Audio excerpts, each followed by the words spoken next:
Hello Billy, this is Quick Mill Pipa and I'm going to give my demo on this machine. We are using this machine as a display unit. It's a brand new, fully functional. We also made one video with this machine. Yeah, I have tested it, it's fully functional. And before we start, please make sure that machine is unplugged. You can either remove it from the socket or disconnect the cable from here. But please do one of them. Because we will disconnect, you might need to disconnect some connections, so we have to make sure that there is no electricity present inside the machine. That machine doesn't have any safety switch on the back side, so once you plug it to the socket, electricity is present inside the machine. So yeah, on the other hand, on the pop-up model, there is a safety switch here. You can make this off and you can work and you can turn it off. But on this one, please be careful. So the top lid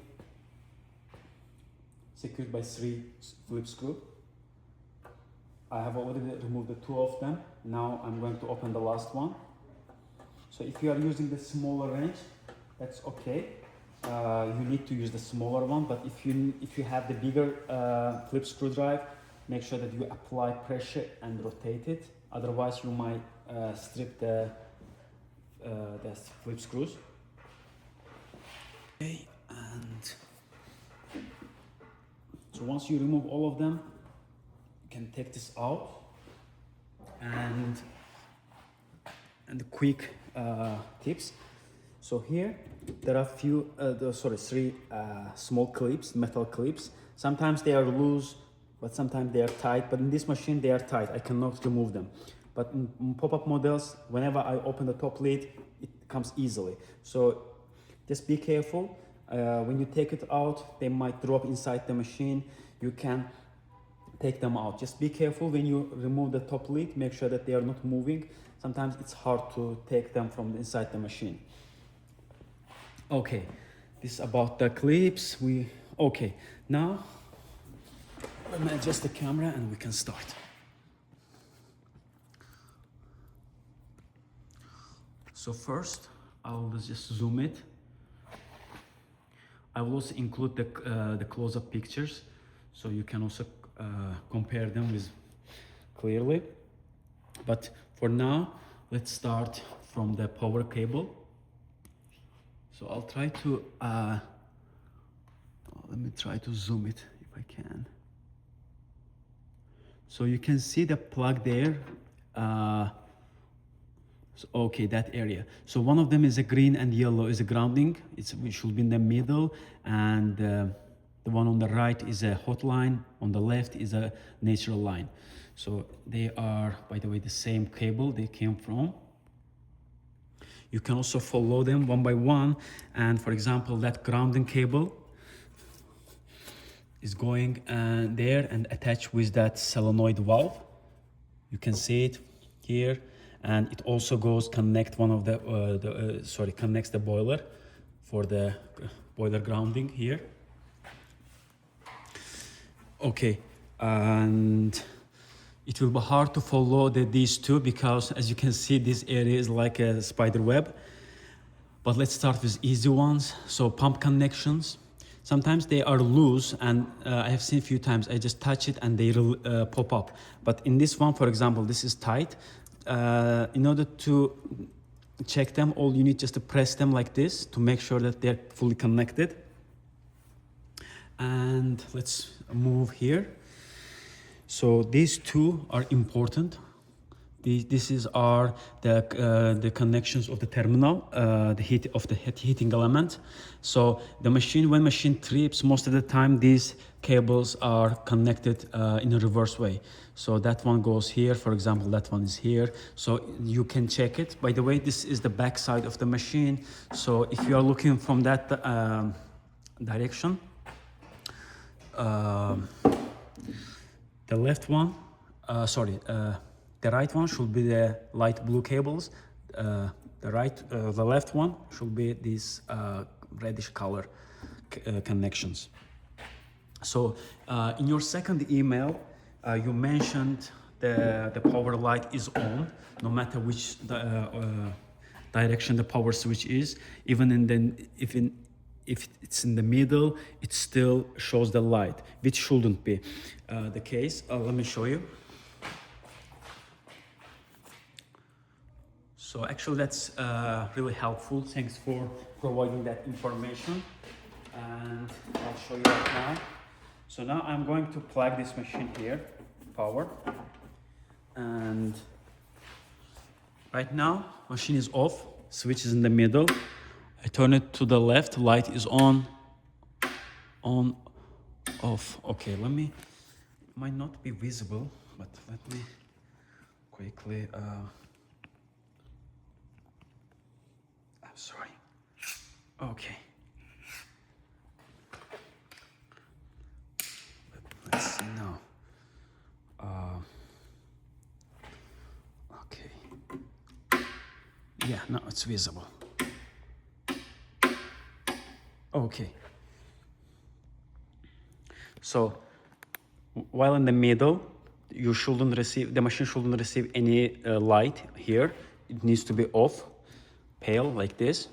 So therefore, we need to check the cable connection of that LED section here, the green LED. We have to check its cable connections. So I'll show you where these lines go so you can easily check them. Let me just put it back, and I'm going to zoom that area.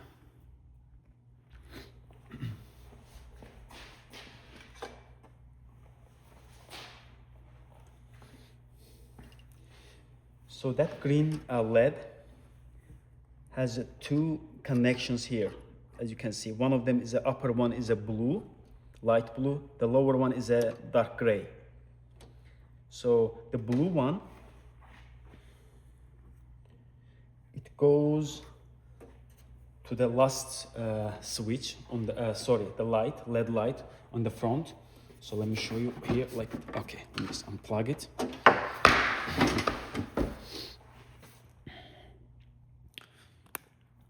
So that, let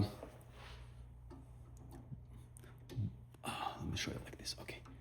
That blue cable from that green line, it goes down and connects to that, to this switch, the P written. Let me just confirm it one more time. Yes, so again, that blue cable from that green switch, it goes and connects that LED, that last orange LED. So you can also follow it back. It is a little bit hard to show from here, but that blue here, it's the same blue that comes from here. So it needs to be, so there's a communication between these two LEDs. Sorry, that one and this. This is the blue. The dark gray, the gray one, it goes and here, it goes to that switch, the last switch here on that side. So that this switch, it has two terminals. So that dark gray cable goes and connect to the right side of that switch. So like on this side. So first, I strongly recommend to check that one, because again, even in the idle position like this, the switch is in the middle, it shouldn't display any light. So I'm sure that this part is causing the short and it trips the breaker. You can start troubleshooting from that one. But while the machine is open, let me walk through the other connections so you can also check them. For example, the one in on the below, which goes in the middle light.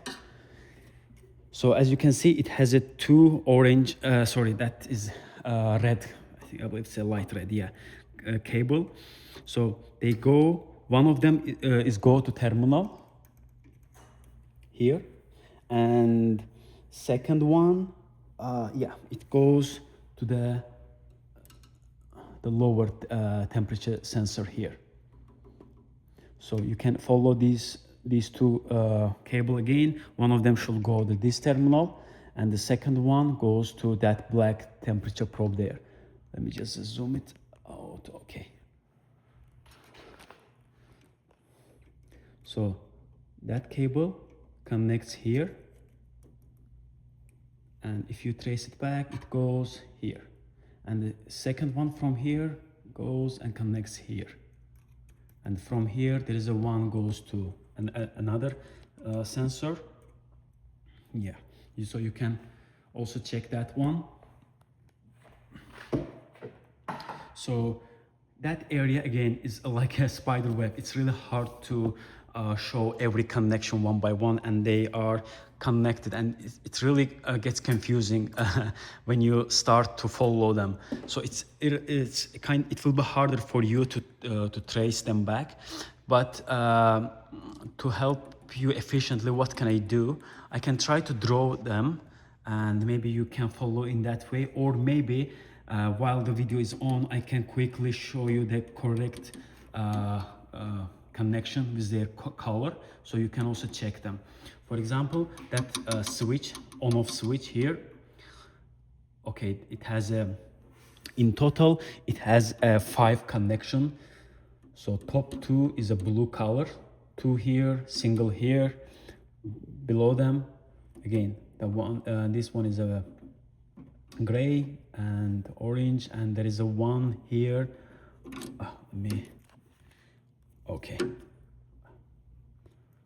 Okay, these 2 is a green on the bottom, the gray on the bottom. So again, 5, 2 green, gray, orange, so what's wrong with me, brown, again gray, and light blue colors on the top. So this is the first switch, on-off switch. And now let's move the second one. Okay, so again, one blue color, that one. On the bottom there is a 2 white connection. While we are here, we can also go to the last one. It also needs to be this 2 white connection on the lower one here. And so this, let me see. So again, here we also have, and this I'm talking about the second switch here, this switch here. Okay, one more time, that blue, again 2 blue here, and below them it is 2 more the gray color on the bottom. So it's there are other ways we can check it if you find it hard, if you didn't detect any differences. So there is another way that we can actually open these the bolt connections here. We can remove them and check them individually. The reason why I'm doing in that way is because most of the time when you open this bolt connection, there is a chance that you can damage the front, the paint on the front panel. So I don't want you make that the dent on the machine's cover.